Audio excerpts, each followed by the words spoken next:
I know I'm late to this topic, gamers, but it's only because it took me forever to grind out pulls to get my wife, okay? But anyway, today I'd like to talk about pistol characters and how Kuro has managed to save them with just Carlotta. You see, 3 months ago I discussed how the state of pistol characters was not good. There were only 3 of them, and they didn't feel diverse, very unique among each other. Each pistol character had this aim feature which felt absolutely lackluster and samey.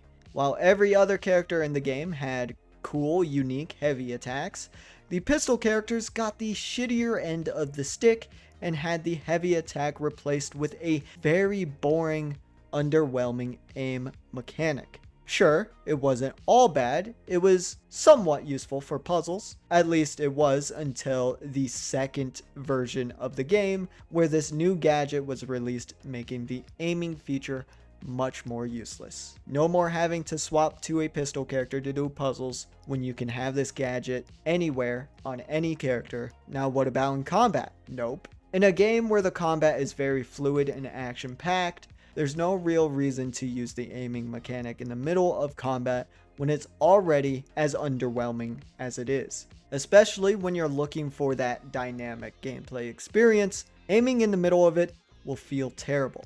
The other thing that was bad is that these 3 characters had the same exact plunge attacks. Each one, you just slowly fall to the ground while shooting in the air. Sure, it's not necessarily that much of a bad thing, but it's not that unique and diverse when all 3 of them do it. Then there was the idea that these characters couldn't be as cool and unique because they were restricted to just pistols.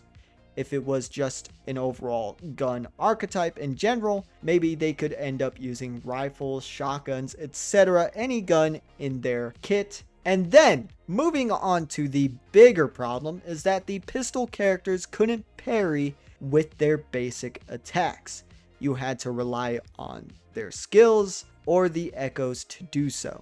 This is a bad thing because there's many benefits to parrying in Wuthering Waves, and you can get punished for not doing so. So why on earth would someone choose to play any of these characters?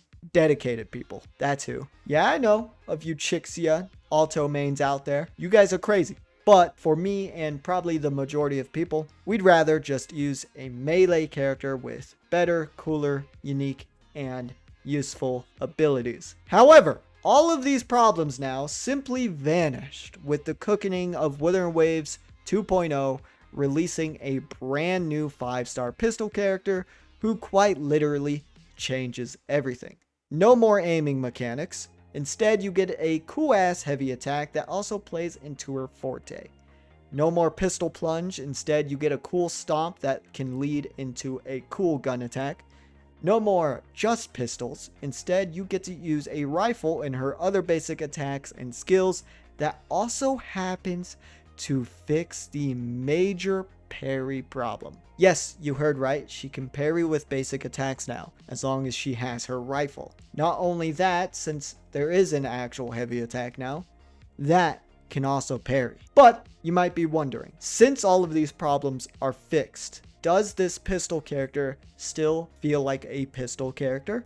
Hell yeah, she does. Every ability she has gives you that coolness, powerful feeling of using guns. She has this cool skill where she jumps into the air, shooting down at the enemy with her rifles. It feels very good to use. And then there's her ultimate, which is absolutely spicy. It gives you that bang feel. Overall, this character's whole kit fixed every pistol problem while also retaining the identity of being a pistol character. All while also being very unique and impactful. And how pistol characters are exactly fixed just because of her alone, well, sadly the OG3 will forever be the way they are. However, Carlotta alone has now set the bar for any pistol character in the future. The standard is now much higher. I doubt there will be another character anything alike the OG3. So chat, let me know what you think down below. This is a short one, but something I really wanted to talk about 2.0 has so far been really great, and I am honestly still in awe of how so many issues that I had are getting fixed. Wuthering Waves is currently in the best state it's ever been, and I'm sure it's only going to get better from here on out. As always, gamers, thank you all for coming and watching. I'll see you in the next one. Peace.